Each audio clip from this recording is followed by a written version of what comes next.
Teka lang. Alam ko, nagugutom ka na. So, eto ngayon ang content natin for today. So, alam nyo ba mga kakali na nauso ang boodle fight sa Pilipinas? Actually, ginagaya na rin ngayon ng ibang bansa ang pagbubudol fight. Nga lang, iba-iba sila ng tema ng pagbubudol. Merong mga puro karne lang. Meron namang puro mga seafoods lang. So, kagaya nito, grabe. Seafoods talaga ang budol fight nito. Ang maganda nito mga kakali, meron siyang complements na mga gulay. So, meron siyang nilagang okra, merong talong, andyan na rin yung hotdog. Di nawawala yan yung tahong. So, meron din siyang lato mga kakali at saka yung talbos ng kamote. So, andyan na. Kaya huwag masyadong intindihin yung mga pag-reels, pag-Facebook or kung ano pa man na kailangan natin kumita, nanggigigil tayo masyado. Enjoy na lang muna natin sa mga ganitong klase ng content yung ating gagawin. Mag-video tayo ng magagandang video. So ganun lang. I hope na ma-enjoy nyo tong video na to. So ano pa?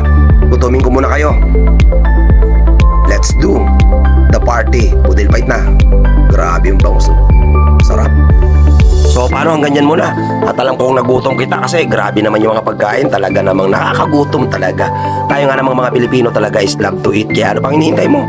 Gawin mo na yan. Pero huwag mo kakalimutan i-subscribe ang aking YouTube channel. At i-follow na rin ang aking Facebook page. Share mo na rin para magutom din yung iba. Share the love.